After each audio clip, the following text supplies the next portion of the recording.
Effect of resonance में x Y Z का decreasing order पूछा था नहीं? कितने लोग कुछ ना कुछ ऑर्डर लिख लिए हो? तू अभी तक खड़ा है तो बताया नहीं कि क्यों नहीं आया था तू कल?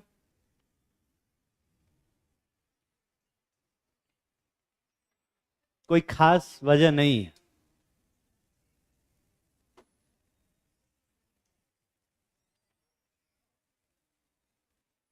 कोई बात नहीं, कोई बात नहीं।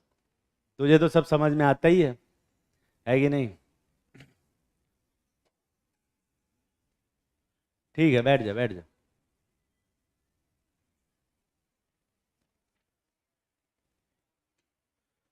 कितने लोग इसका ऑर्डर लिख पाए थे? हाथ उठाओ। बाकी पता नहीं क्या किए हैं, जल्दी से लिखो।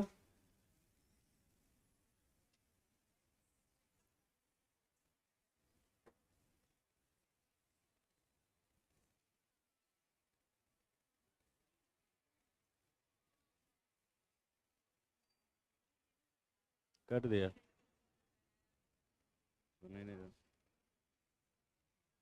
ठीक है, तो इसका रेजोनेटिंग स्ट्रक्चर बनाया होगा तुमने।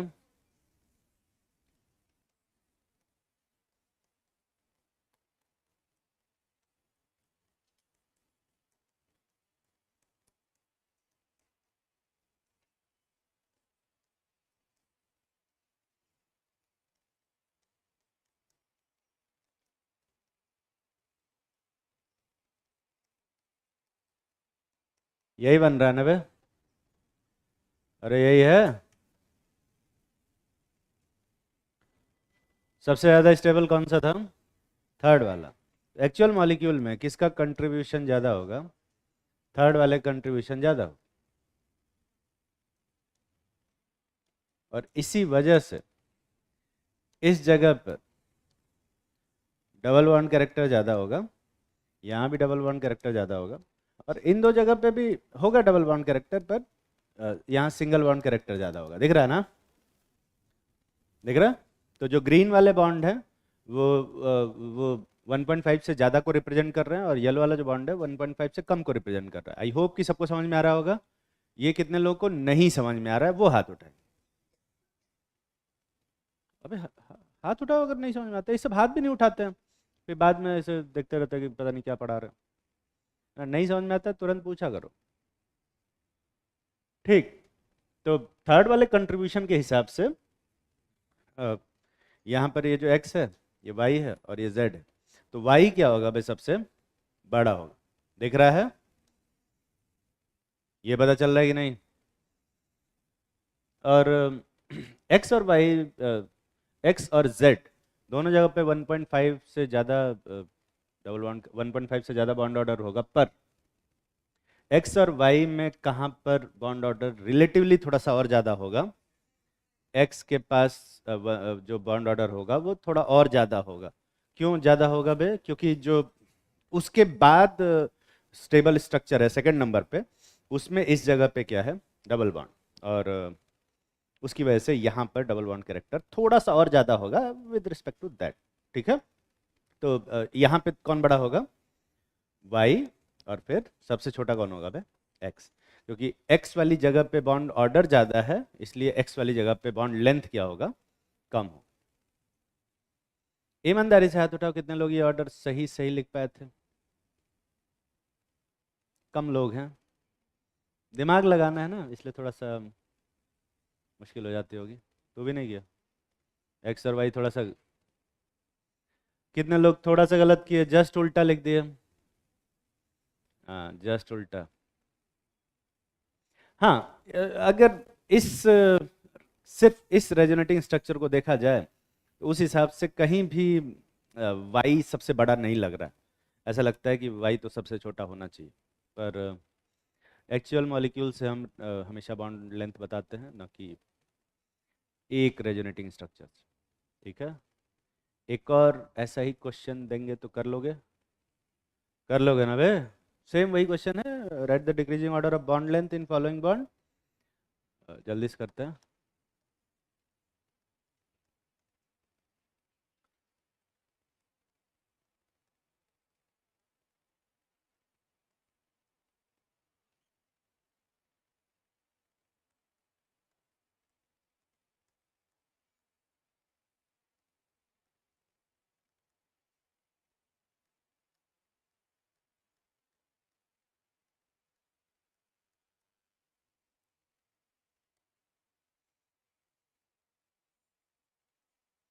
ये एक्स,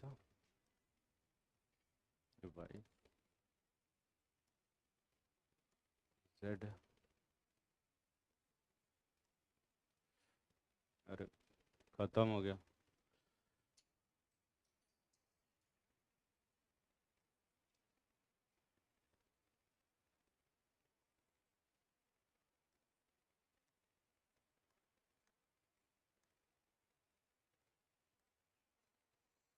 ये कुछ सीओ बॉन्ड लिखे हुए हैं, तुम्हें बताना है कि इसमें बॉन्ड लेंथ का डिक्रीजिंग ऑर्डर क्या हो। ठीक है, मतलब सबसे बड़ा बॉन्ड जो होगा वो पहले लिखेंगे, और सबसे छोटा बॉन्ड वो एकदम बाद। तुम्हारे पास समय है मात्र 1.5 मिनट। वैसे 45 सेकंड देना चाहिए मुझे फॉर द नीट एस्पिरेंट और नीट के पेपर को ध्यान में रखते हुए। पर क्योंकि तुम्हें क्वेश्चन लिखना भी है, इसलिए इसको 1.5 मिनट का दिया, क्योंकि नीट के एग्जाम में क्वेश्चन लिखना नहीं पड़ेगा तुम्हें।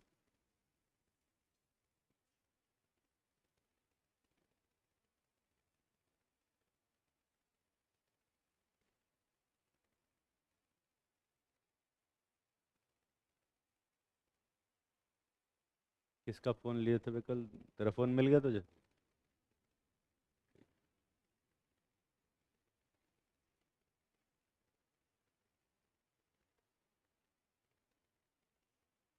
ऐसा 10% चांसेस होता है कि फ़ोन शायद ना मिले, है ना। हाँ, कभी कभी नहीं भी मिलता है। वो कह रहा है नहीं ऐसा नहीं है, मैंने तो 4 बार दिया, चारों बार मिल गया। उसके लिए कितना गिड़गिड़ा है ये नहीं बताएगा।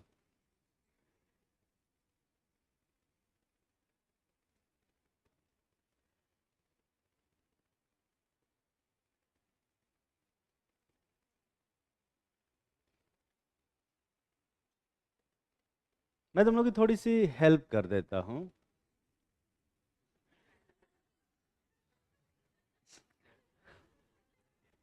जो ए वाला बॉन्ड है वो सबसे बड़ा होगा, और जो बी वाला बॉन्ड है वो सबसे छोटा।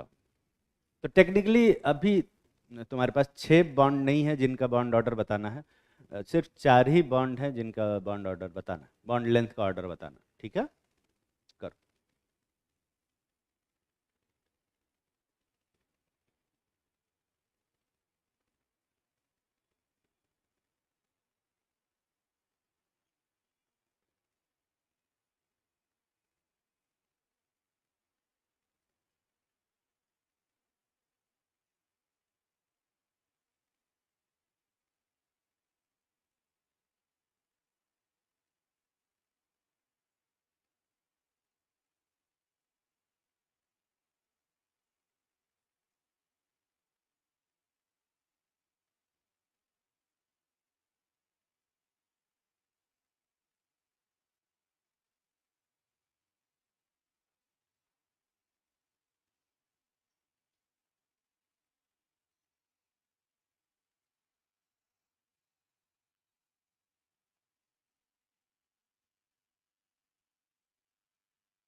कर लिया? कितने लोग कुछ ना कुछ ऑर्डर लिख लिया? समय समाप्त हो गया है भाई, इससे ज़्यादा टाइम नहीं मिलेगा। अ, पर थोड़ा सा और टाइम ले लो और कुछ ऑर्डर लिखो। मैं चाहता हूँ कुछ ऑर्डर लिखो।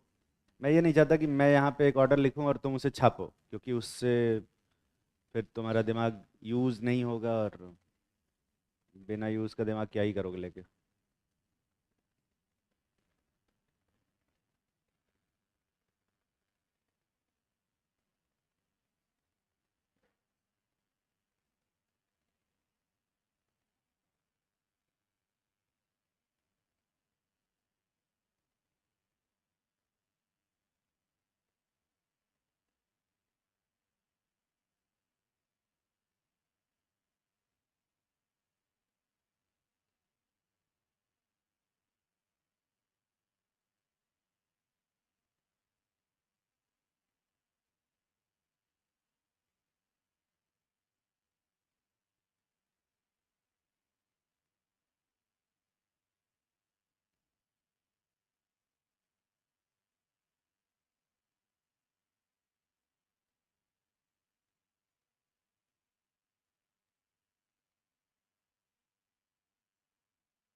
ठीक।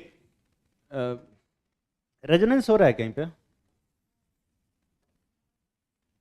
यहाँ रेजोनेंस हो रहा है ना पे? और रेजोनेंस बनाओगे तो दोनों रेजोनेटिंग स्ट्रक्चर एक ही जैसे, कौन ज़्यादा स्टेबल है? दोनों ही ज़्यादा स्टेबल है। तो हर जगह कितना कंट्रीब्यूशन आएगा भाई? दोनों का इक्वल कंट्रीब्यूशन आएगा। तो इस जगह पे जो बॉन्ड ऑर्डर होगा वो कितना होगा? 1.5 से ज़्यादा कि 1.5 से कम? यहाँ तो एग्जैक्टली 1.5 होगा दोनों ही जगह। दिख रहा है? तो डी बड़ा होगा या सी बड़ा होगा? दोनों बराबर हो, ठीक है। चलो,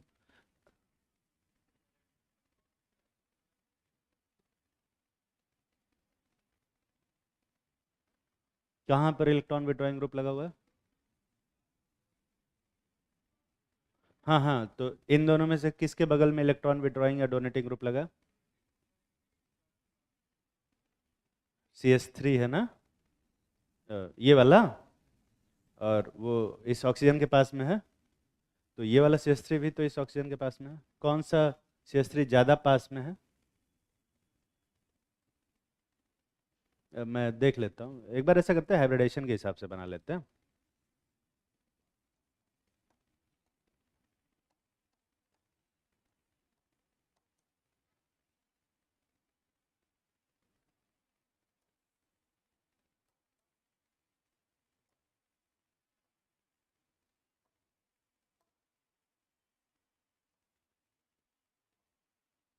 अरे यार, ये घूम भी नहीं रहा। इसमें CH3 कौन से वाले नेगेटिव चार्ज के ज़्यादा पास? टाइम वेस्ट करते हैं यार ये सब। खैर, तो अब मिटा भी क्यों रहा, इतना मेहनत किया है बनाए तो। इन दोनों में से कौन सा ज़्यादा स्टेबल है? तो किसका कंट्रीब्यूशन ज़्यादा होगा? तो बॉन्ड ऑर्डर एग्जैक्टली कितना होगा? 1.5 है ना? पर अगर मैं बात करूँ इसमें, यहाँ पर जो लोन पेयर है वो डिलोकलाइज होगा जब, तो ऐसे में इस ऑक्सीजन पे पॉजिटिव चार्ज और यहाँ पर नेगेटिव चार्ज आ रहा है, यही है ना? इन दोनों में कौन ज़्यादा स्टेबल है? और कौन ज़्यादा स्टेबल है, ऊपर वाला कि नीचे वाला? वो देख ही नहीं रहा है, उसको पता है कि मैंने जो किया है वो गलत ही किया है, और मैं पढ़ूंगा तो समझ में भी नहीं आएगा। भाई देख तो ले, जब डिस्कस कर रहे हैं तो यहाँ देखा करो, ठीक है? कौन सा रूल बाय रूल देख लेते हैं, वन बाय वन, है ना? पहला रूल क्या है? नंबर ऑफ पाई बॉन्ड का किस में ज़्यादा है? नंबर ऑफ पाई बॉन्ड बराबर है। ऑक्टेट किस में कंप्लीट है? दोनों का। है ना। फिर उसके बाद क्या देखते हैं, चार्ज अनचार्ज, कौन अनचार्ज है, ऊपर वाला, तो कौन ज़्यादा स्टेबल होगा, मतलब किसका कंट्रीब्यूशन ज़्यादा होगा, ऊपर वाले कंट्रीब्यूशन ज़्यादा होगा। तो एक्चुअल मॉलिक्यूल में इस जगह पे जो बॉन्ड ऑर्डर आएगा 1.5 से ज़्यादा हो, और इस जगह जो बॉन्ड ऑर्डर आएगा वो 1.5 से कम हो। दिख रहा है ना, बड़ा मतलब, हाँ ठीक। मैं भी कभी कभी कंफ्यूज हो जाता हूँ, ठीक है ना बे। तो ई पर बॉन्ड ऑर्डर 1.5 से ज़्यादा, 1.5 से कम है, एफ पे बॉन्ड ऑर्डर 1.5 से ज़्यादा, और डी और सी पे बॉन्ड ऑर्डर 1.5 के बराबर। तो सबसे बड़ा बॉन्ड इसमें से कौन सा होगा, ई। फिर कौन सा होगा बे, सी और डी दोनों बराबर हो, और फिर कौन सा आएगा, एफ। देख रहा है, और सबसे लास्ट में तो क्या ही है, बी। यही ऑर्डर है, कठिन था ये। हाँ, छोटा छोटा दिमाग लगाना। हाँ हाँ करा। ए, क्योंकि ई वाले के पास रेजोनेंस हो रहा है, पार्शियल डबल बॉन्ड कैरेक्टर, और ए में सिंगल बॉन्ड कैरेक्टर है, प्योर सिंगल बॉन्ड, और ई के पास थोड़ा डबल बॉन्ड है ना कैरेक्टर, तो ई थोड़ा छोटा हो जाएगा, ठीक है। ईमानदारी से हाथ उठाओ, कितने लोग ये चार्ज बैलेंस नहीं है बे, ये पॉजिटिव लिखा हुआ है, ये टी नहीं है, ये पॉजिटिव है। अब ठीक है, ईमानदारी से हाथ उठाओ, कितने लोग ये ऑर्डर सही से लिख पाए अपने मन से। कोई बात नहीं, मैंने कहा ना, जीओसी में क्वेश्चन सही करना जरूरी नहीं, क्वेश्चन करना जरूरी। कितने लोग थोड़ा सा गलत किए इसमें, थोड़ा सा, चले, चले, कोई दिक्कत नहीं। और अगर तुमने कोई ऑर्डर लिखा ही नहीं, वो नहीं चलेगा, ठीक है।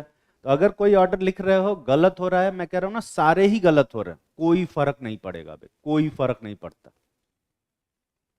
बस सारे आंसर लिखे होने चाहिए, ये शुरू से ही मैं कहता हूं। तो रेजोनेंस से बॉन्ड लेंथ बढ़ता है या घटता है, ये तो कुछ लिखवाया नहीं मैंने, है ना। वो तो सिचुएशन डिपेंड करेगा, वो तो कॉमन सेंस से देखेंगे कि कहाँ पे क्या हो रहा है, ठीक है।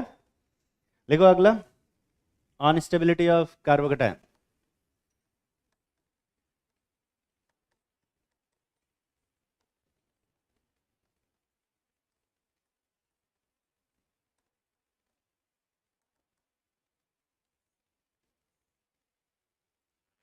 ऑन स्टेबिलिटी ऑफ कार्बोकेटायन, एक छोटा सा क्वेश्चन लिखेंगे, right the decreasing order of stability of following carbocation.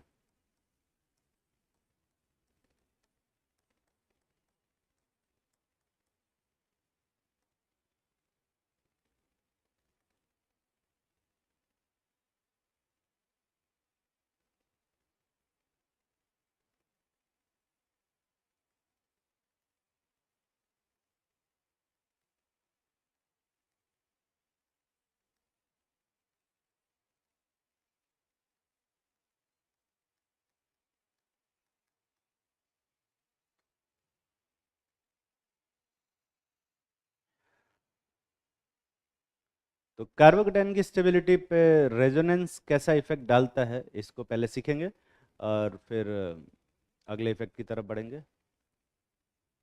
उसी के लिए ये क्वेश्चन दिया है, तो टेक्निकली ये क्वेश्चन नहीं दिए हैं, पढ़ा रहे हैं। और अभी तक मैं बता दूं, और आने वाले समय में भी जीओसी में जितने क्वेश्चन कराएंगे, वो कोई क्वेश्चन नहीं दिया है मैंने, वो सब पढ़ा रहे हैं, ठीक है।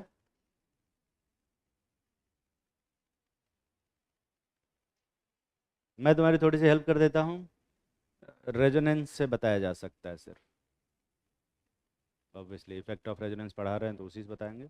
तो तुम क्या करो, रेजोनेटिंग स्ट्रक्चर बनाओ सबके, ठीक है।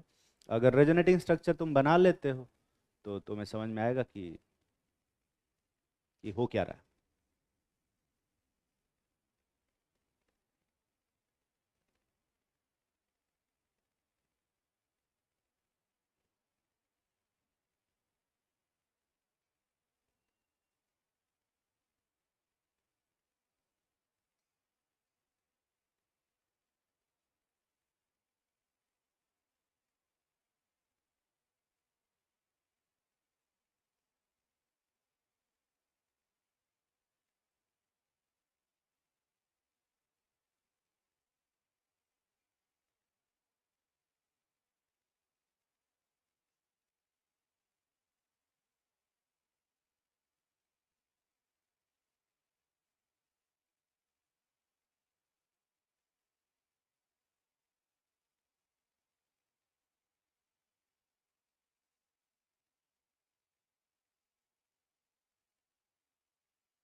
कितने लोग सभी कंपाउंड्स के रेजोनेटिंग स्ट्रक्चर बना लिए?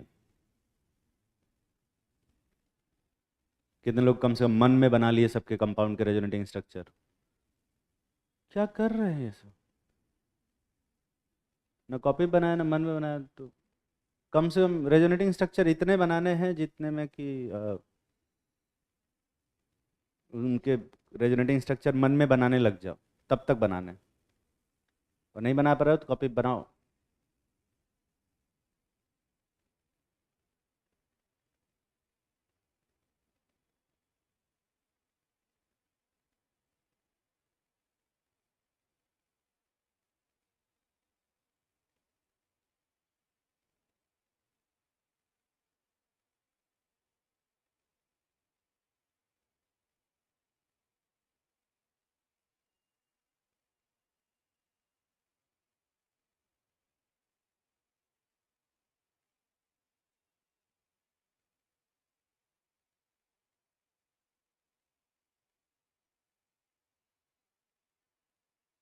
तो पहले वाले में कितने रेजोनेटिंग स्ट्रक्चर बन रहे हैं? एक भी नहीं। पहले वाले में तो कोई रेजोनेटिंग स्ट्रक्चर है ही नहीं, है ना। दूसरे वाले में कितने बन रहे हैं? दो, मतलब इसको लेके दो, है ना। तीसरे वाले में कितने बन रहे हैं? तीन, है ना, इसको लेके तीन। और चौथे वाले में पांच रेजोनेटिंग स्ट्रक्चर बन रहे हैं, ठीक है। तो अगर मैं बात करूं अमाउंट ऑफ पॉजिटिव चार्ज की, तो सबसे ज़्यादा डीलोकलाइजेशन ऑफ पॉजिटिव चार्ज कहाँ पर है? फोर्थ वाले में, दिख रहा है सबको।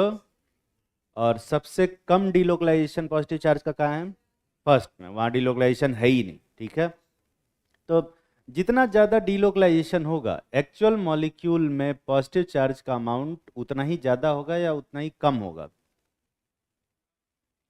तो अगर डीलोकलाइजेशन ज़्यादा होगा तो एक्चुअल मॉलिक्यूल में पॉजिटिव चार्ज का अमाउंट क्या बनेगा? कम हो जाएगा, ठीक है। जब जब तुम बनाओगे ना एक्चुअल मॉलिक्यूल, तो यहाँ पर क्या होगा कि 100% चार्ज है यहाँ पे। ये अचानक से इसको क्या हो गया? आवाज़ कम क्यों हो गई? खराब कर दिया मैंने? कोई बात नहीं, सही में खराब हो गया ये तो। मैं इसको ठीक कर लेता हूँ।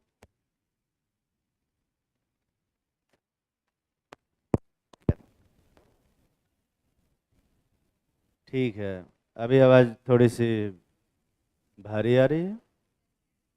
वैसी है? ठीक है। तो पहले वाले में जो पॉजिटिव चार्ज आ रहा है, क्या हुआ? अरे कौन सर बोल रहा था?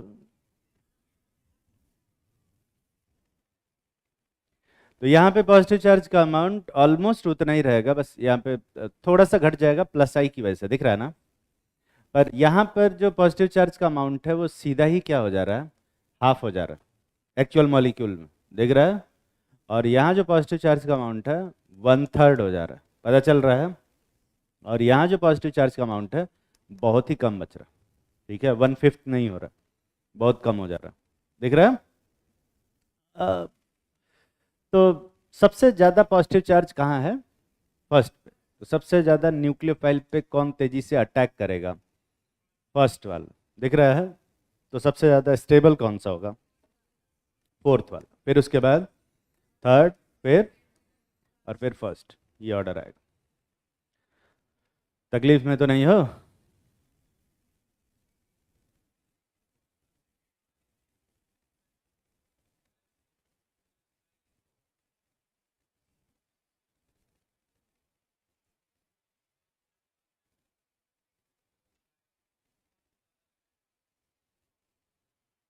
वो प्लस आई तो नहीं लगा, माइनस आई लगाएगा वो।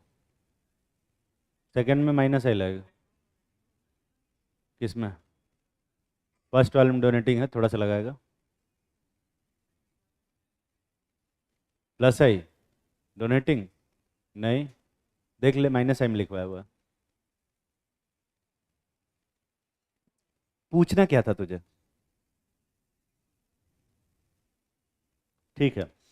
तो इसका मतलब ये है कि जितना ज़्यादा रेजोनेंस होगा, जितना ज़्यादा पॉजिटिव चार्ज का डिलोकलाइजेशन होगा, उतना ही ज़्यादा एक्चुअल मॉलिक्यूल में पॉजिटिव चार्ज का अमाउंट कम आएगा। ये समझ में आता है? अबे समझ में आ रहा है कि नहीं आ रहा है? तो उतना ही उसकी स्टेबिलिटी क्या होगी? ज़्यादा होगी। लिखो stability of carbocation increase, stability of carbocation increase with number of resonating structure. अगर किसी कार्बोकैटायन में नंबर ऑफ रेजोनेटिंग स्ट्रक्चर ज़्यादा है तो उसकी स्टेबिलिटी क्या होती है, उतनी ही ज़्यादा होती है। ठीक है, stability of carbocation increase with number of resonating structure. ठीक है, अगला लिखो, on stability of कार्बेनाइन।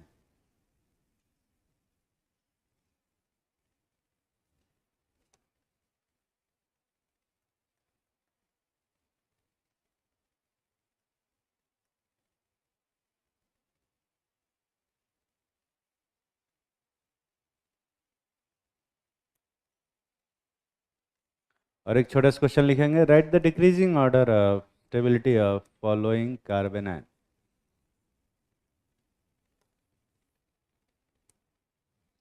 Same कार्बेनाइन, same carbocation जैसे ही है, कार्बोकैटायन की जगह पे कार्बेनाइन बना है, और तुम्हें बताना है कि इन कार्बेनाइन की स्टेबिलिटी का ऑर्डर क्या हो।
तो रेजोनेटिंग स्ट्रक्चर बनाया होगा तुम लोगों ने, पहले वाले में कितने रेजोनेटिंग स्ट्रक्चर बन रहे हैं?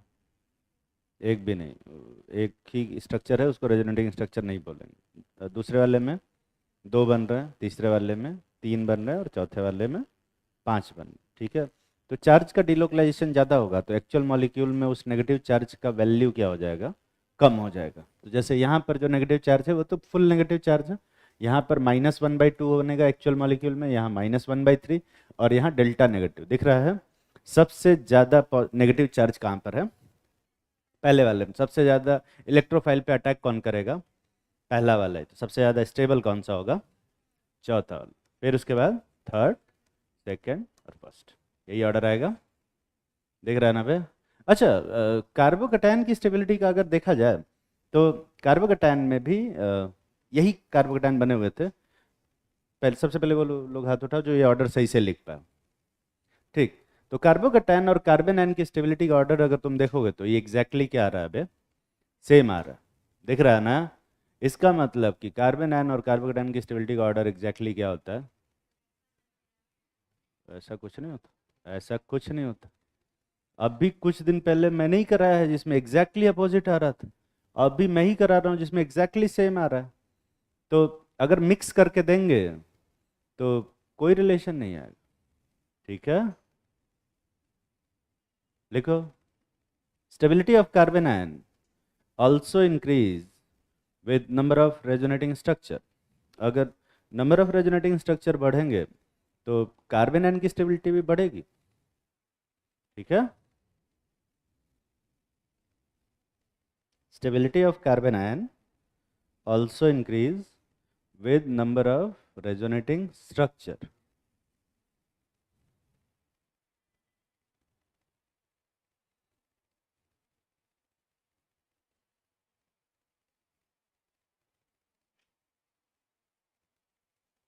लिखो on acidic strength.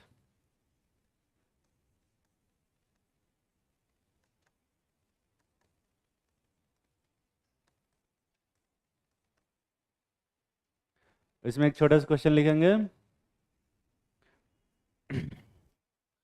Y phenols are more acidic than alcohols.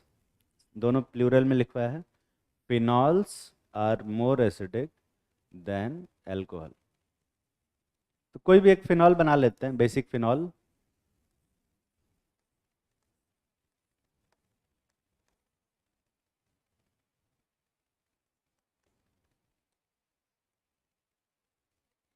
और एक एल्कोहल भी बना लेते हैं।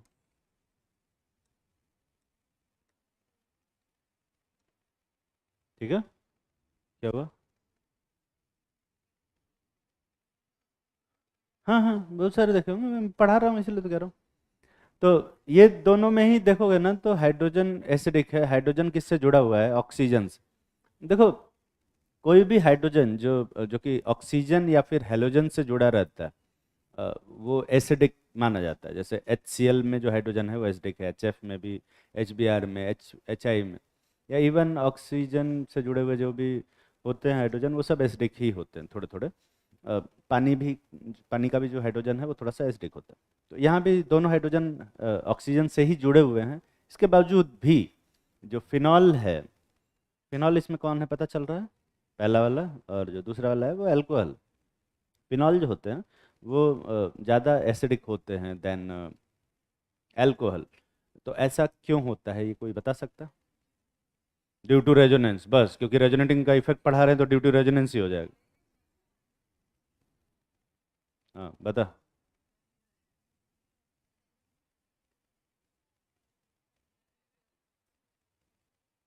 पता है तो बोल, बोल भी सकते हैं फिर। तो मैंने तो बता दिया ना कि फिनॉल ज़्यादा एसिडिक है ना? तो रीजन बता फिर। मैं भी वो भी बता रहा हूँ, ड्यू टू रेजोनेंस ही इसका ज़्यादा हो, पर रेजोनेंस से कैसे अफेक्ट कर रहा है ये? कोई और पढ़ा लिखा इंसान जो सही से बता पाए? हाँ, यहाँ डिस्कशन चल रहा है रेजोनेंस का, ये इंडक्टिव बतिया रहे हैं। बैठ जा, बैठ। तो इंडक्टिव क्यों बातें क्यों कर रहा है?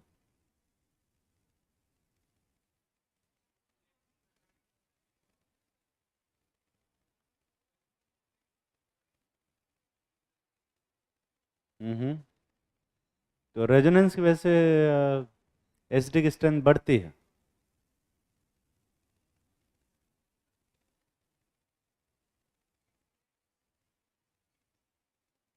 बैठ जा, बैठ जा। और कोई, और कोई कुछ भी बोलना चाहता? अच्छा, छोड़ेगा नहीं? तो वे पीछे एकदम पता नहीं क्या वो कह रहे हैं, अबे क्या डिस्कशन कर रहे हैं सब फालतू का। हम अपना देखते हैं कि भाई इसको हम क्या करेंगे। खरा, अरे खरा तुझसे कह रहा, और किससे बोल सकते? पता नहीं मत बोलना। क्यों ज़्यादा एसिडिक होता है फिनॉल?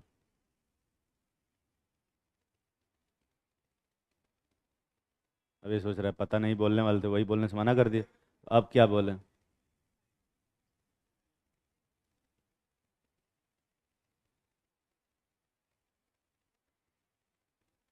बना के दिखा हाइड्रोजन बॉन्डिंग।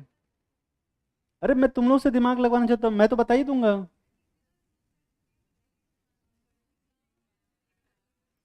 फिर भी कुछ तो दिमाग लगाओ, मैं कह रहा हूँ कि अपना दिमाग लगा के कुछ गलत तो करने की कोशिश करो, कुछ तो लॉजिक दो। तुम मैं ही क्वेश्चन पूछूं, मैं ही आंसर दे दूं, तो मैं किताब नहीं लिख के बंटवा दूं तुम लोगों को। बैठ जाओ। क्या? ठीक। ठीक है। तो यहाँ पर अगर दोनों जगह से मैं हाइड्रोजन निकालता हूँ, तो ऐसे में ऑक्सीजन पे कैसा चार्ज आएगा? नेगेटिव चार्ज, दिख रहा है ना? और नेगेटिव चार्ज में यहाँ पर रेजोनेंस नहीं है, दिख रहा है? पर फिनॉक्साइड में रेजोनेंस है, ये बना चुका हूँ मैं। कितने रेजोनेटिंग स्ट्रक्चर बनेंगे? और रेजोनेटिंग स्ट्रक्चर बनने से इसकी स्टेबिलिटी क्या हो जाएगी? बढ़ जाएगी। और इसकी वजह से जो इक्विलिब्रियम है वो किधर शिफ्ट हो जाएगा? फॉरवर्ड, क्योंकि स्टेबल होगा तो ज़्यादा आगे की तरफ शिफ्ट होगा, तो H+ ज़्यादा रिलीज करेगा, तो एसिडिक भी क्या होगा? ज़्यादा होगा। तो अपने मन से लिख सकते हो आंसर, जो मैं हिंदी में समझाया उसको इंग्लिश में लिख लोगे? लिखो फिर। हाँ, लिखो। The conjugate base of phenol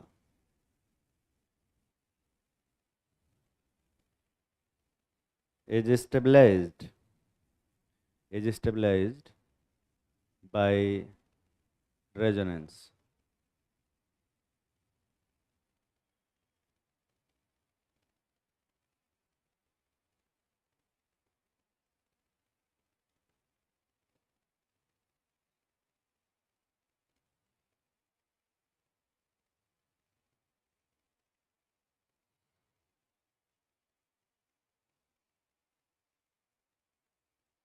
By resonance.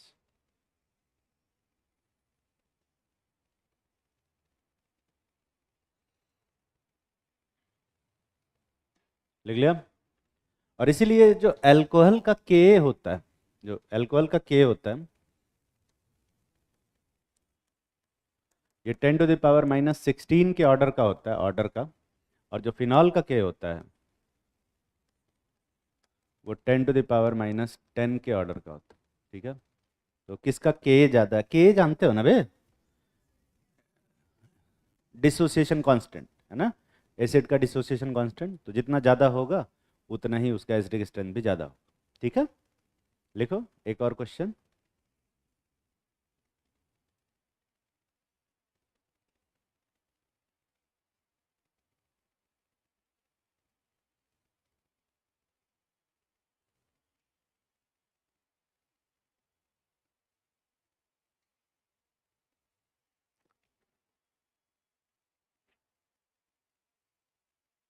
लिखो, why carboxylic acids are stronger acid than phenol? Why carboxylic acids are stronger acid than phenol? जो कार्बोक्सिलिक एसिड होता है और फिनॉल में से कौन स्ट्रॉन्गर एसिड होता है? फिनॉल और कार्बोक्सिलिक एसिड में से कौन स्ट्रॉन्गर एसिड होता है? कार्बोक्सिलिक एसिड, इसलिए उसके नाम के आगे एसिड लगा हुआ है, फिनॉल के आगे एसिड नहीं लगा। ठीक है? तो अब जो स्ट्रॉन्गर एसिड होगा उसके आगे एसिड होगा तो स्ट्रॉन्गर ही होगा। बट हाँ, ऐसा ही है।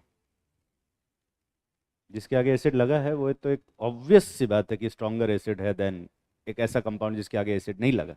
ठीक है?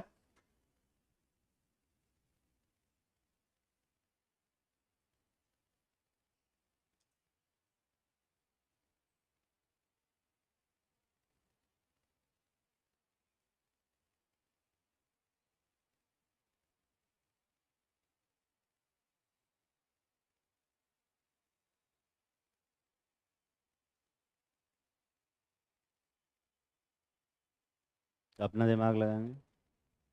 मैं तुम लोग थोड़ी सी हेल्प कर देता हूँ। फिनॉल का स्ट्रक्चर तो बना है, कार्बोक्सिलिक एसिड का मैं बना देता हूँ।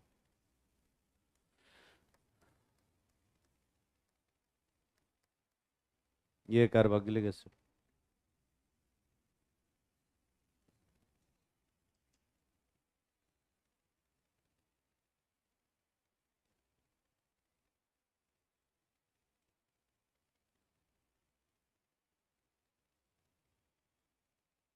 अब ये मत बोलना ड्यू टू रेजोनेंस, क्योंकि रेजोनेंस तो दोनों में ही हो रहा।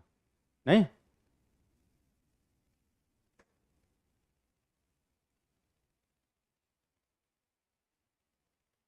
सोचो, वो कुछ तो सोचोगे। कार्बोक्सिलिक एसिड दिख रहा है तुम्हें फोटो, इसमें एसिडिक हाइड्रोजन भी दिख रहा है, वो हाइड्रोजन भी दिख रहा है जिसको निकालने से H+ निकलता है।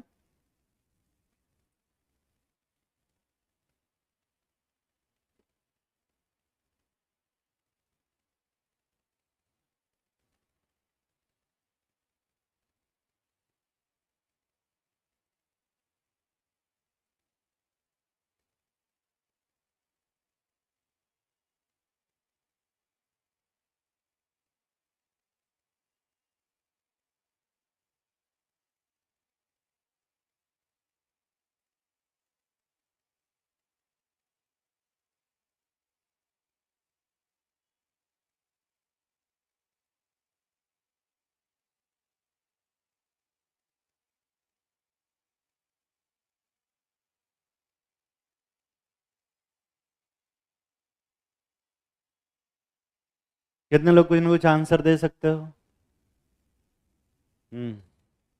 बताओ।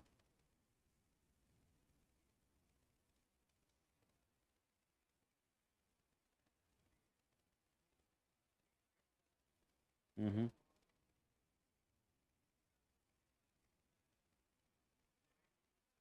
क्यों नहीं डिवाइडर, वहाँ भी रेजोनेंस होगा तो डिवाइड हो जाएगा, 1/2 1/2 हो जाएगा। हाँ, तो कौन ज़्यादा स्टेबल होगा, कार्बोक्सिलेट वाला या फिनॉक्साइड? ज़्यादा स्टेबल होगा तो वो जल्दी बनेगा, तो ज़्यादा H+ देगा। कौन ज़्यादा स्टेब कौन ज़्यादा स्टेबल है, फिनॉक्साइड या कार्बोक्सिलेट? ज़्यादा स्टेबल है तो कौन जल्दी बनेगा? फिनॉक्साइड। नहीं, तो इसका मतलब इक्विलिब्रियम किस केस में ज़्यादा आगे की तरफ शिफ्ट होगी? फिनॉल के केस में। तो कौन ज़्यादा H+ दे रहा है? फिनॉल। अपने आंसर के फेवर में देना था ना, कि अपोजिट में देना था?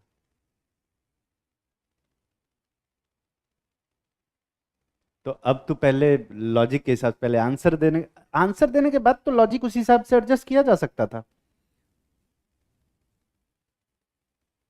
अगर मैं ये पूछता ही नहीं कि कौन ज़्यादा एसिडिक है, मैं सीधा डायरेक्ट यही पूछता कि इन दोनों से कौन ज़्यादा स्ट्रॉन्ग एसिड है, तो तब तो तू फिनॉल ही बताता अपने लॉजिक के हिसाब से।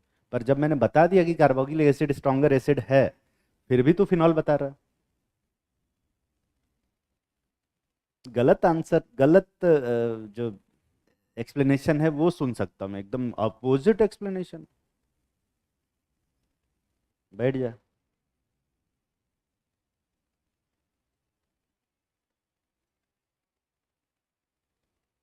तो इसका कंजुगेट बेस कैसे?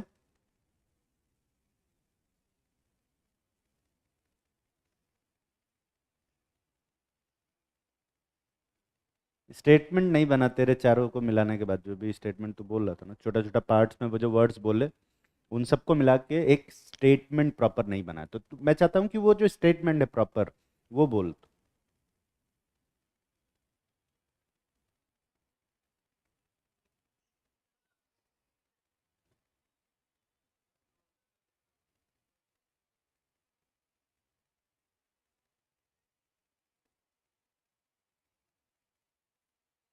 अरे उसको परेशान मत करो, वो कुछ तो बोल रहा है, तुम लोगों से तो बेटर ही है कि तुम कुछ नहीं बोल रहे, ये कुछ तो बोल रहा है। हाँ बोल।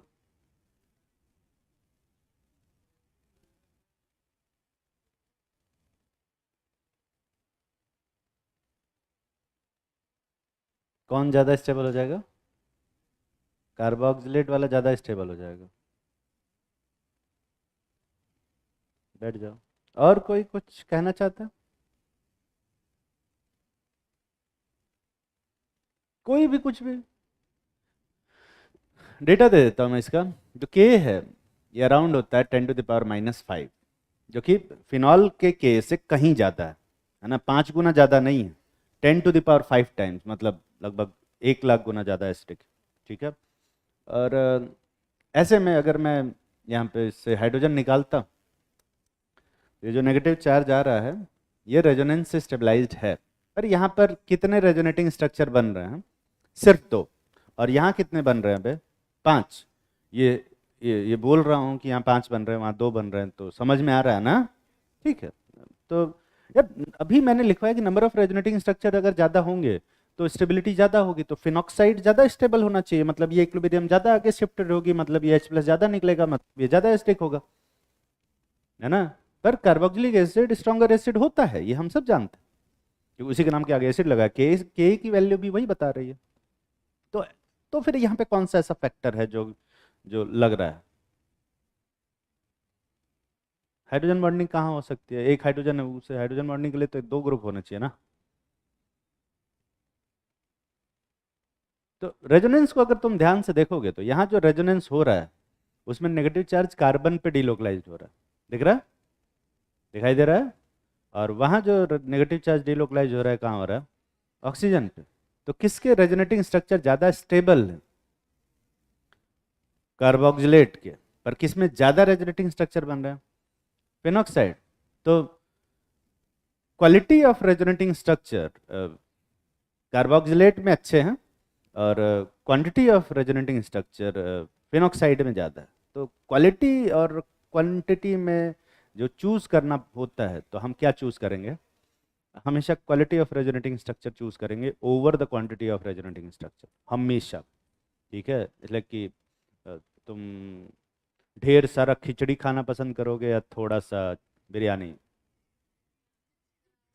अरे यार, यार दोनों को बेकार कर दिया। इट्स लाइक तुम ढेर सारी रोटियां खाना पसंद करोगे या एक पिज्ज़ा? रोटियां। इन सब से क्वेश्चन में क्यों पूछता हूँ, इंसान वाले तो जवाब भी नहीं देंगे ये। हाँ, अब ऑर्डर नहीं कर रहा कुछ, वो कह रहा हमको भूख लग गई। अरे मुझे भी लग गई यार, पर क्या कर सकते हैं अभी तो ये। एक और क्वेश्चन।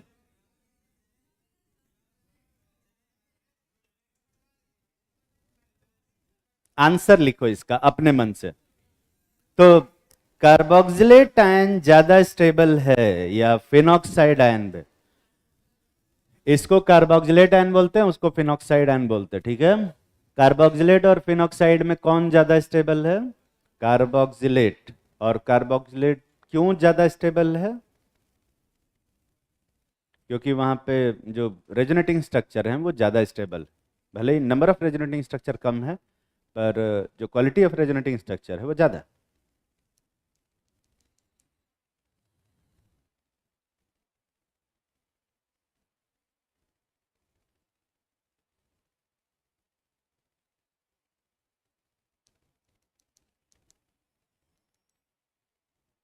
एक और क्वेश्चन लिखो। तो अपने मन से लिखा कुछ या मैं लिखवा दूं? जो नहीं लिख पाया मैं उनके लिए लिखवा देता हूं। देखो, carboxylate ion, carboxylate ion is more stable than phenoxide ion due to stable resonating structures, due to stable resonating structure. Carboxylate में जो नेगेटिव चार्ज है दोनों ऑक्सीजन पे ही डिलोकलाइज हो रहा है, फिनॉक्साइड में नेगेटिव चार्ज कार्बन पे चला जा रहा है, जो कि बहुत अच्छी बात नहीं है।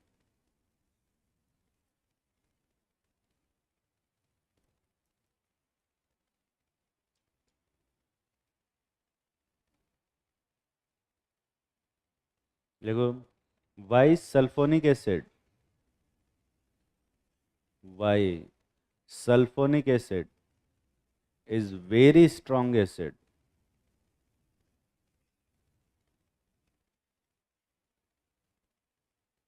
as compared to any organic acid. Why sulfonic acid, sulfuric नहीं, sulfonic acid is very strong acid than carboxylic acid. ठीक है, than carboxylic acid लिख लो। any acid लिखवाना था पर carboxylic लिख लो। तो सल्फोनिक एसिड क्या होता है वो मैं तुम्हें बता देता हूँ। आर SO3H, यही होता है। इसको हम लोग सल्फोनिक एसिड बोलते हैं। और इसका जो एसिडिक स्ट्रेंथ होता है वो कार्बोलिक ये कार्बोक्सिलिक एसिड के मुकाबले कहीं ज्यादा होता है। तो के जो होता है ये अराउंड होता है 10⁻3, 10⁻3।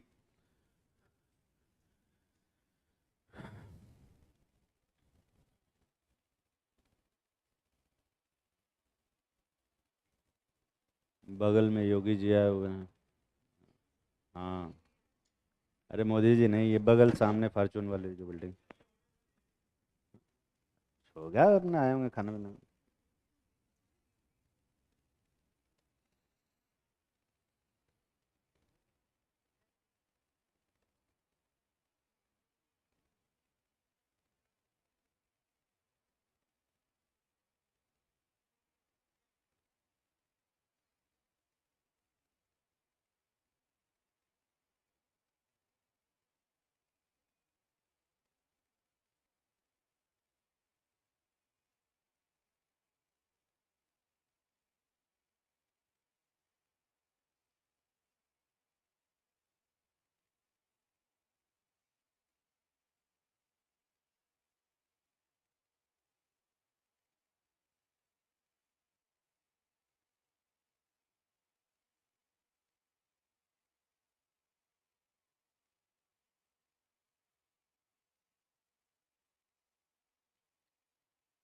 कितने लोगों के पास कुछ ना कुछ आंसर है?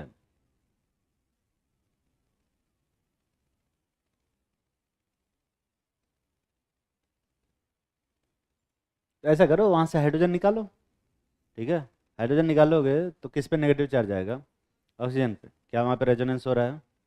कितने रेजोनेटिंग स्ट्रक्चर है? चार। चार, तीन। और ऊपर कितने रेजोनेटिंग स्ट्रक्चर है?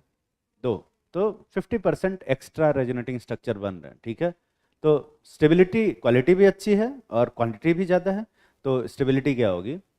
बहुत ज़्यादा हो जाएगी। पर मेरा सवाल बहुत बेसिक सा है कि नंबर ऑफ रेजोनेटिंग स्ट्रक्चर एक यूनिट बढ़ा है, मतलब अगर परसेंटेज वाइज भी बात करें तो 50% एक्स्ट्रा रेजोनेटिंग स्ट्रक्चर बन रहा है।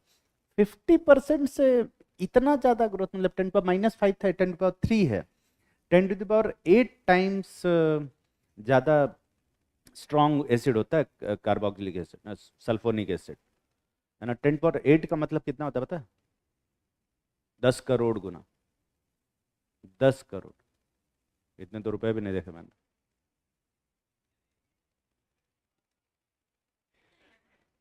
नहीं नहीं। अब अब हम ये डिस्कस करें कि मैं कितना कमाता हूँ। हाँ हाँ, क्यों नहीं, क्यों नहीं। महीने के 2-4 करोड़ कमा रहे होते ना, तुम्हारी शक्ल देखने नहीं आते। ये कह रहे महीने के 2-4 करोड़ कमा रहे हैं।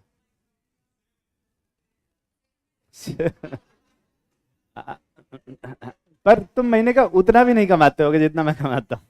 तुम साल का भी उतना नहीं कमा पाओगे जितना महीने का मैं भी कमा रहा हूँ फिलहाल, खैर। अभी तो नहीं, मतलब हो सकता है 5-6 साल बाद, अगर तुम कोई बहुत बड़े डॉक्टर बन जाओ, जिसके चांसेस कम हैं।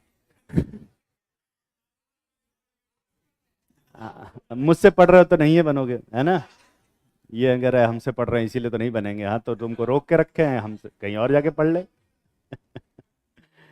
तो देखो, डॉक्टर बनने के लिए ना थोड़ा सा, मतलब अभी तो तुम्हें कम से कम 6 साल मेहनत करने की जरूरत है ना, प्रॉपर।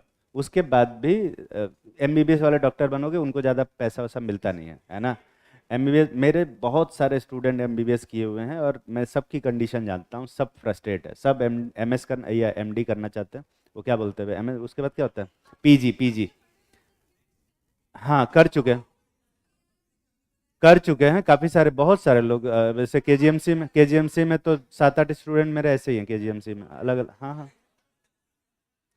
मैं झूठ कहाँ बोलूंगा अभी।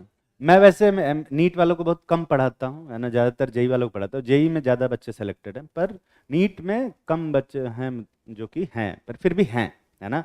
और अरे मजाक क्यों करूंगा यार ऐसे, है ना। ये सब कभी सीरियस नहीं लेते, इनको लगता है अच्छा हमारे पढ़े हुए बच्चे डॉक्टर कैसे बन सकते। पर एमबीबीएस करने के बाद भी वो बहुत ज़्यादा मतलब खुश नहीं है ना। एमबीबीएस के बाद उनको पीजी करना ही पड़ता है, क्योंकि एमबीबीएस के बाद मैक्सिमम जो मैंने जॉब ऑफर या किसी का भी सुना है अभी तक, वो 1 लाख सुना। ठीक है, एमबीबीएस करने के बाद प्योर एमबीबीएस, खाली एमबीबीएस करके किसी हॉस्पिटल में या किसी अच्छी जगह बैठते हो तुम, है ना, वो भी तुरंत नहीं, है ना, 1-2 महीने, 1-2 साल बाद 1 लाख रुपए तक अभी मैंने सुना। ठीक है, जो कि बहुत कम है, बहुत कम है।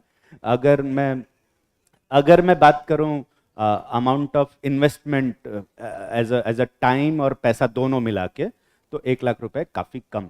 ठीक है, बहुत सारे लोग हैं जो प्राइवेट कॉलेज से किए हैं लगभग। हाँ, उसमें प्राइवेट कॉलेज में तो यार लगभग पता नहीं कैसे वो फीस दे रहे हैं, 1 करोड़ रुपए ऑलमोस्ट फीस है 5 साल की। अब हाँ हाँ, वो और अच्छे कॉलेज में पढ़ो तो 1 करोड़ तो कम से कम देना ही पड़ता है ना। तो इस चक्कर में बहुत सारे लोग रशिया और यूक्रेन से जाके करते हैं, वहां से करके आते हैं। अगर इधर से करते हो तो तुम्हारा कम से कम 1-1.5 करोड़ रुपए तो लग जाएगा। ठीक है, और इट्स लाइक, अगर तुम्हें मैथ्स आती है ना, खैर तुम्हें नहीं आती होगी पर मैं तुम्हें समझा देता हूँ। अगर अगर अगर इन्फ्लेशन रेट के हिसाब से और निफ्टी के रिटर्न्स को कैलकुलेट किया जाए तो 15% के हिसाब से 1.5 करोड़ रुपए 5 साल बाद 3-3.5 करोड़ रुपए में कन्वर्ट हो जाते हैं। ठीक है, और 3-3.5 करोड़ रुपए का भी अगर अगर मैं 10% भी रिटर्न लेता हूँ तो 35 लाख रुपए पर ईयर का रिटर्न मिलता है। 35 लाख रुपए, जिसको तुम 16 से डिवाइड करोगे तो ऑलमोस्ट 3 लाख रुपए पर मंथ आता है। इट्स लाइक, अगर तुम 1.5 करोड़ रुपए तुम पीजी या एमबीबीएस करने के बजाय तुमने स्टॉक्स में या किसी एक म्यूचुअल फंड में लगाया होता जो कि 15% 10% का रिटर्न दे रहा है, तो 5 साल बाद तुम्हें हर महीने लगभग 3 लाख रुपए बैठे बैठे बैठे मिलेंगे बिना किसी मेहनत के। ठीक है, विच, हाँ, विच इज मोर इकोनॉमिकल, है ना। और हाँ, तो मैं तुम्हें ये मोटिवेट नहीं कर रहा हूँ कि तुम डॉक्टरी छोड़ के इन्वेस्टमेंट करो। अगर तुम्हारे पास 1.5 करोड़ रुपए होते तुम यहाँ बैठे भी नहीं होते। ठीक है, नहीं है ना, यकीन मानो नहीं है। तुम वापस जाके पूछ लेना कि कहीं 1.5 करोड़ है या नहीं है। नहीं है, किसी के पास नहीं होंगे। ठीक है, पर मेरे पास कहाँ से होंगे यार, मैं हम गरीब आदमी। अरे मैं सच में गरीब हूँ यार, शकल से नहीं लगता, शकल से नहीं लगता मैं गरीब।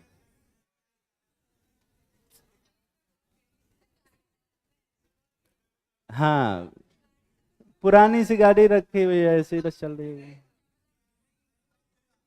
टीचर्स को उतनी सैलरी नहीं मिलती है, बट स्टिल तुमसे बेटर मिलेगी।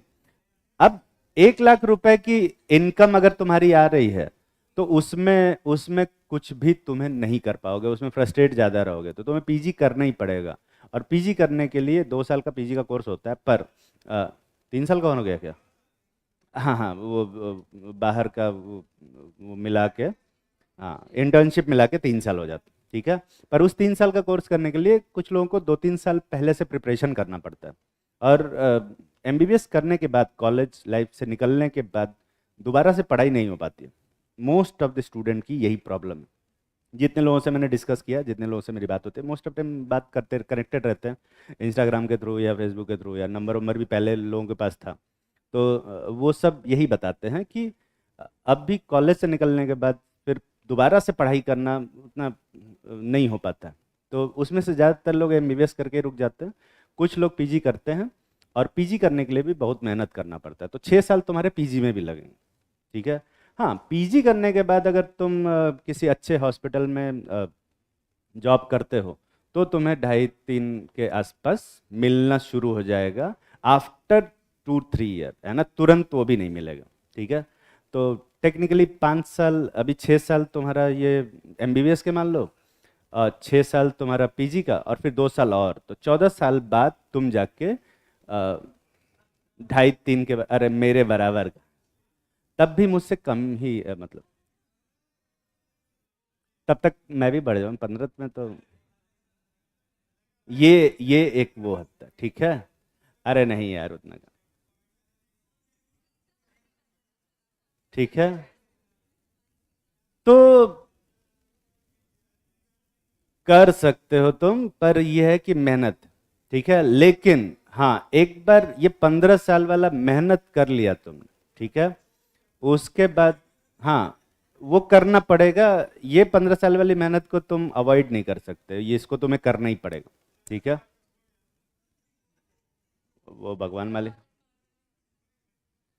ये सब, इन सबों को मोटिवेट करना बेकार है।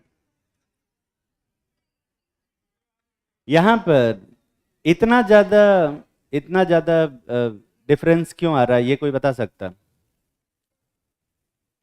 इसके लिए तुम बाद में सोचना, पर मैं तुम्हें एक चीज बता देता हूँ, यहाँ से हाइड्रोजन निकलने के बाद यहाँ नेगेटिव चार्ज डिलोकलाइज्ड होगा, है ना, और 3 रेजोनेटिंग स्ट्रक्चर बनेंगे, पर सिर्फ यही एक रीजन नहीं हो सकता है इतना ज्यादा इंक्रीज इन एसिडिक स्ट्रेंथ का। तो सबसे ज्यादा एसिडिक कौन सा है इन चारों में? सल्फोनिक, फिर कौन सा है? कार्बोक्सिलिक, फिर कौन सा है? फिनॉल, और फिर सबसे कम एसिडिक एल्कोहल होता है। हाँ, तू कुछ कहना चाह रहा है? बॉन्ड ऑर्डर से एसिडिक स्ट्रेंथ का क्या लेना देना है यार? कुछ तो होगा ही, है ना। बॉन्ड ऑर्डर रेजोनेंस से कनेक्टेड है, एसिडिक स्ट्रेंथ भी रेजोनेंस से कनेक्टेड है, तो बॉन्ड ऑर्डर एसिडिक स्ट्रेंथ से कनेक्टेड होगा, ऐसा जरूरी नहीं। ठीक है, अपने मन से कुछ भी एजम्पशन मत किया करो जो मैंने नहीं लिखवाया। ठीक है, तो जो मैं लिखवा रहा हूँ वही सच है, उसके अलावा कुछ भी नहीं बना। ठीक है, अपने मन से ये नहीं मानोगे कार्बोकेटायन कार्बोनाइन की स्टेबिलिटी का ऑर्डर उल्टा होता है या सेम होता है, ऐसा कुछ नहीं करोगे। जब तक मैं न लिखवाऊं तब तक अपने मन से कुछ भी एज्यूम नहीं करोगे। ठीक है, तो सबसे ज़्यादा एसिडिक कौन सा है? सल्फोनिक, फिर उसके बाद कार्बोक्सिलिक। वैसे एक एक क्वेश्चन और देखते हैं, जैसे ये कंपाउंड देखो, इस कंपाउंड को पहचानते हो? Pyrosulphuric acid. अबे सल्फ्यूरिक एसिड है ये, बेसिक सल्फ्यूर। ऐसे फोटो बनाऊंगा तो नहीं समझ में आता है क्या? सल्फ्यूरिक एसिड है, ठीक है। और ये कौन सा एसिड है?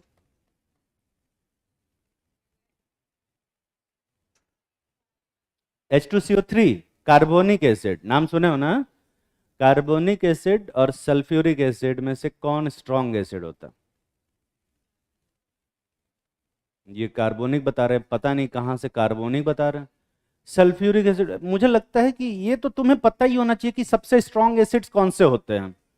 सल्फ्यूरिक एसिड स्ट्रॉन्ग होता है, HCl स्ट्रॉन्ग होता है, HNO3 स्ट्रॉन्ग होता है ना। ये तो ये तीन तो पता है ना तुम्हें। और ये है कार्बोनिक एसिड H2CO3, है ना, बहुत ही वीक एसिड होता है। के इसका 10⁻⁻⁶ के अराउंड होता है। ये इतना वीक एसिड होता है कि कोल्ड ड्रिंक मिला के पीते हैं लोग इसको। ठीक है, जो CO2 होता है डिजॉल्व होता है, यही कार्बोनिक एसिड बनाता है। बहुत कोई खास स्ट्रांग नहीं है। तो इन दोनों में से कौन बहुत ज्यादा स्ट्रांग है? सल्फ्यूरिक एसिड बहुत स्ट्रांग होता है, ये पता है ना बे सबको। यहाँ पे OH हटा के R लगा दो, और यहाँ भी OH हटा के क्या लगा दो? R। तो ये कौन सा एसिड बन जाता है? सल्फोनिक। और ये क्या बन जाता है? कार्बोक्सिलिक। तो अगर वहाँ OH था तब ये स्ट्रॉन्ग एसिड था, तो R लगा देंगे दोनों जगह पे, तो भी ये क्या रहेगा?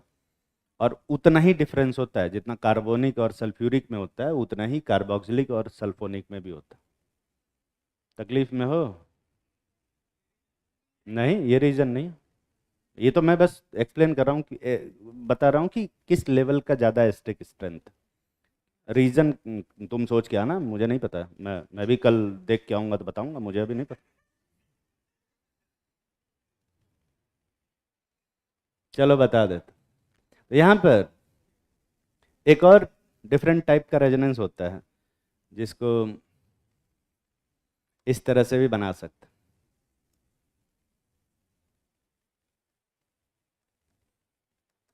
ये एक रेजोनेंस पॉसिबल है या नहीं है? यहाँ पे सल्फर कितना बॉन्ड बना लिया है? 7। और 7 बॉन्ड बनाने की वजह से सल्फर के पास कितने इलेक्ट्रॉन हो गए टोटल? 14। 14 रख सकता है क्या ये? अबे 14 इलेक्ट्रॉन रख सकता है कि नहीं? बिल्कुल रख सकता है, बिल्कुल रख सकता है। ठीक है, और क्योंकि डी और इसमें थर्ड पीरियड का एलिमेंट है, डी ऑर्बिटल खाली है, और इस तरह का रेजोनेंस सिर्फ डी ऑर्बिटल की वजह से ही पॉसिबल हो सकता है। ठीक है, इस तरह के रेजोनेंस को हम डी ऑर्बिटल रेजोनेंस बोलते हैं, जो कि सिलेबस में नहीं है, पर इसका जो इफेक्ट होता है वो आता है। ठीक है, क्योंकि ये इस तरह का रेजोनेंस बना सकता है। जैसे तुमने देखा होगा ये है कार्बोनिक एसिड, ये तो जानते हो ना। और ये है सल्फ्यूरस एसिड H2CO3 और H2SO3 में से कौन stronger acid? Sulphurous acid stronger acid होता है, ये पता है ना तुम्हें? बताता हूँ। यहाँ पर जब दोनों जगह से एक एक हाइड्रोजन निकालेंगे तो दोनों ही जगह पे क्या आ रहा है, माइनस चार्ज ऑक्सीजन पे, देख रहा है? और दोनों ही जगह पे एक रेजोनेंस बन रहा है, दिखाई दे रहा है? अब दिख रहा है कि नहीं दिख रहा है?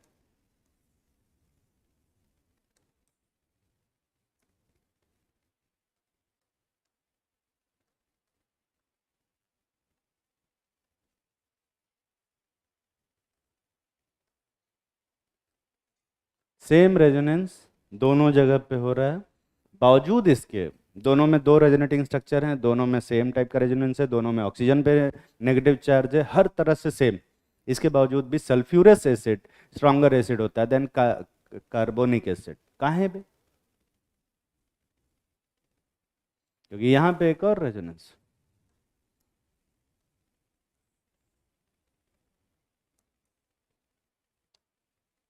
जिसका डिस्कशन करना अलाउड नहीं है, क्योंकि इसमें डी ऑर्बिटल इन्वॉल्व हो रहा है, डी ऑर्बिटल रेजोनेंस, जिसको मैं बोल नहीं सकता क्लास में। डी ऑर्बिटल रेजोनेंस सिलेबस में नहीं है, और इसीलिए सल्फ्यूरस एसिड बहुत स्ट्रॉन्गर एसिड होता है than carbonic acid. Carbonic acid तो बहुत वीक एसिड है। तकलीफ में हो? तकलीफ तो दिख रहा है, लिखो on basic strength.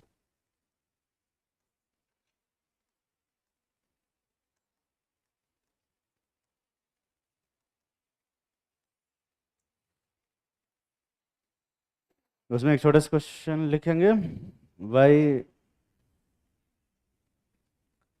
बेंजाइलमीन, why benzyl amines are stronger base,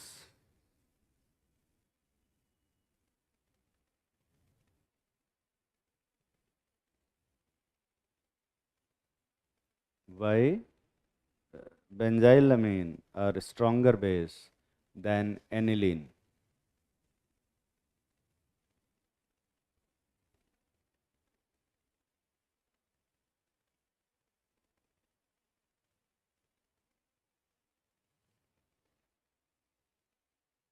तो इस क्वेश्चन का आंसर देने से पहले बहुत सारे लोगों को ये डाउट होगा कि भैया ये है क्या, बेंजाइलमीन क्या है, एनिलीन क्या है? तो मैं तुम्हें बताऊं कि मैंने बताया हुआ है बेंजाइलमीन क्या है और एनिलीन क्या है। कॉमन नेम एक जगह लिखवाया था, तुमने लिखा नहीं होगा। जिन लोग लिखे हैं वो फोटो बनाएं और सोचे कि क्या हो सकता।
कितने लोग बेंजाइलमिन और एनिलीन का फोटो बना लिए कम से कम? एनिलीन का फोटो नहीं बना? अ,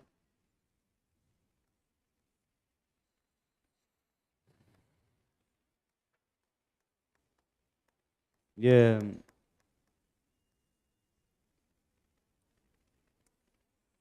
बेंजाइलमिन और ये एनिलीन, दिख रहा है? दोनों के पास लोन पेयर है, दोनों अपना लोन पेयर दे सकते हैं, डोनेट कर सकते हैं, दोनों ही बेस बनते हैं, पर बेंजाइलमिन स्ट्रॉन्गर बेस बनता है देन एनिलीन।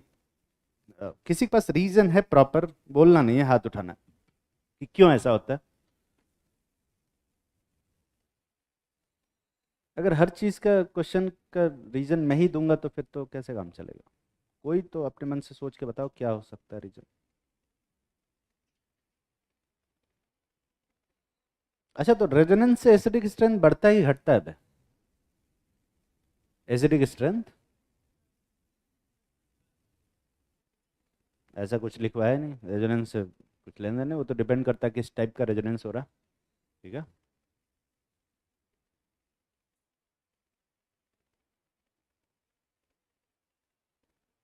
कोई भी नहीं बता सकता? कम से कम रेजोनेटिंग स्ट्रक्चर तो बनाया होगे बे। रेजोनेटिंग स्ट्रक्चर बनाया ना? बेंजाइल अमीन में कितने रेजोनेटिंग स्ट्रक्चर बन रहा है? दो। बेंजीन का अपना रेजोनेंस तो हो ही रहा है ना? पर क्या बेंजाइल अमीन में नाइट्रोजन का लोन पेयर डिलोकलाइज हो रहा है? तो ओवरऑल नाइट्रोजन का लोन पेयर वही है जहाँ पे होना चाहिए, ठीक है, नाइट्रोजन के पास ही है। पर एनिलीन में रेजोनेटिंग स्ट्रक्चर बन रहे हैं कितने? पांच। पांच में से तीन में नाइट्रोजन के पास लोन पेयर नहीं है। दिख रहा है? अरे बनाया हो कि नहीं बनाया पे? हाँ, शक्ल मत देखो, कॉपी पे देखो कि वो बनाया कि नहीं बना। और उन तीन रेजोनेटिंग स्ट्रक्चर में नाइट्रोजन पे पॉजिटिव चार्ज भी है। दिख रहा है? तो एक्चुअल मॉलिक्यूल में नाइट्रोजन पे कैसा चार्ज होगा? पॉजिटिव चार्ज होगा ना बे? और लोन पेयर थोड़ा कम हो। तो अगर लोन पेयर बेंजीन पे डिलोकलाइज हो गया तो नाइट्रोजन के लोन पेयर देने की टेंडेंसी क्या हो जाएगी? कम हो जाएगी। और जो लोन पेयर देता है उसी को तो हम क्या बोलते हैं? बेस। तो लेने की टेंडेंसी, अगर लोन पेयर देने की टेंडेंसी कम हो जाती है तो वो क्या बन जाएगा? Weak base. ठीक है। तो एनिलीन और बेंजाइलमीन में से कौन स्ट्रॉन्गर बेस बनेगा? बेंजाइलमीन। और ऐसा क्यों होगा? क्योंकि लोन पेयर रेजोनेंस में चला गया। तो अपने मन से लिख पाओगे? लिखो। मैं लिखवाता हूँ। Due to resonance, due to resonance,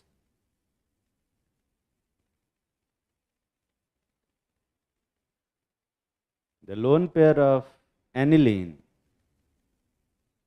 due to resonance, the lone pair of aniline is less available, is less available to donate, to donate। तो अगर एनिलीन का जो लोन पेयर है वो रेजोनेंस में चला जाएगा तो उसको दूसरे इंसान को, दूसरे किसी एसिड को देने में दिक्कत होगी, अवेलेबिलिटी नहीं है तो देगा कैसे? ठीक है, समझ में आ रही है बात? एक और क्वेश्चन लिखो। Why guanidine is very strong base? Guanidine जानते हो? ग्वेनिडीन नाम सुने हो?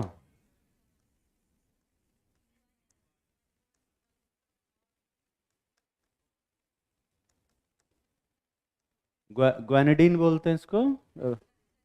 स्ट्रक्चर नहीं पता? स्ट्रक्चर बना देता हूं। इस तरह का एक कंपाउंड होता है, इसको ग्वेनिडीन बोलते हैं।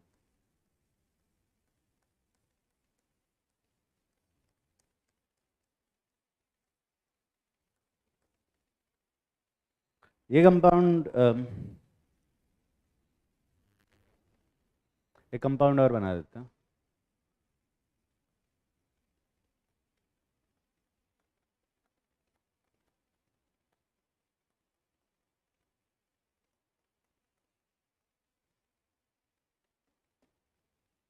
इन सब के पास इस कंपाउंड में देखो ना, तो 4 NH2 लगे हुए हैं और चारों के पास एक एक लोन पेयर। इसमें 2 NH2 लगे हैं, एक NH टाइप का कुछ लगा, पता नहीं क्या। पर इसमें लोन पेयर कहाँ पे ज़्यादा है, ये ऊपर वाले के पास कि नीचे वाले के पास पे? ऊपर वाले के पास लोन पेयर ज़्यादा है, तो लोन पेयर की अवेलेबिलिटी कहाँ पे ज़्यादा होगी? ऊपर वाले के पास। तो लोन पेयर देने की टेंडेंसी किसकी ज़्यादा होगी? ऊपर वाले के पास। तो कौन स्ट्रॉन्ग बेस बनेगा? ऊपर वाला। इसके बावजूद भी नीचे वाला स्ट्रॉन्गर बेस बनता है।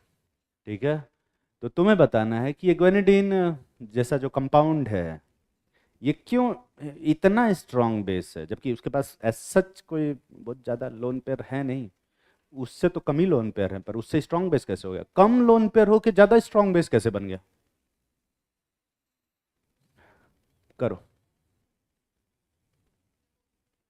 Why guanidine is very strong base? Then कुछ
कितने लोग कुछ ना कुछ सोच पाए हुए?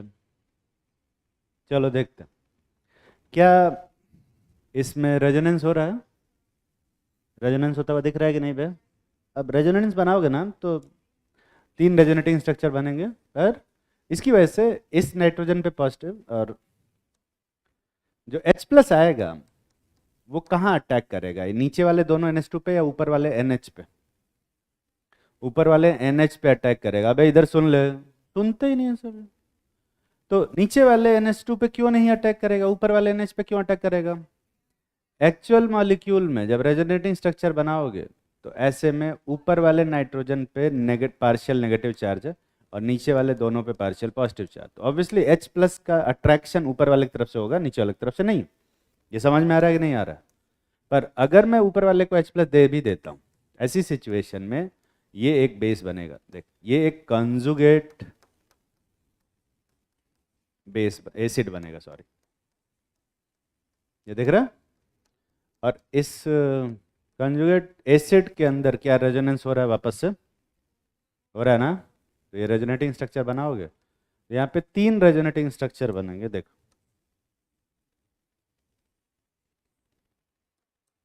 ऐसा।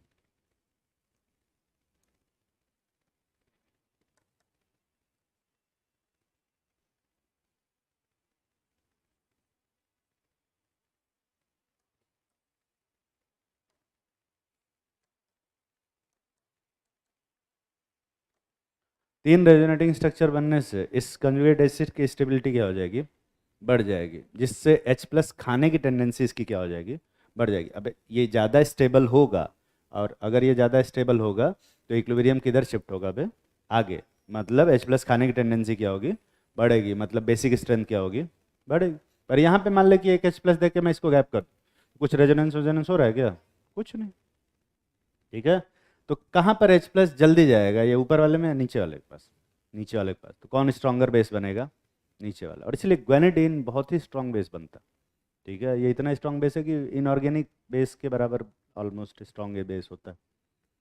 ठीक है, तो रेजोनेंस की वजह से बेसिक स्ट्रेंथ बढ़ता है कि घटता है? ऐसा कुछ नहीं, मतलब ऐसा कुछ लिखवाया ही नहीं मैं। समय समाप्त हो गया।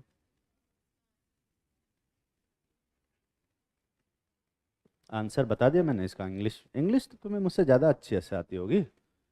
लिखो, लिखवा देते हैं, नहीं तो कुछ लोग लिख ही नहीं पाएंगे। लिखना ही नहीं आता तो अब क्या करेंगे? वैसे भी डॉक्टर बनने के लिए लिखने की जरूरत नहीं, लिखना तो सबसे बेकार ही आना चाहिए। डॉक्टर बनने के लिए पहली कंडीशन है कि तुम्हें लिखना नहीं आना चाहिए। पता नहीं क्या लिखते हैं सब। लिखो, the conjugate acid of guanidine is highly stable, is highly stable. The conjugate acid of guanidine is highly stable, is highly stable due to resonance, due to resonance.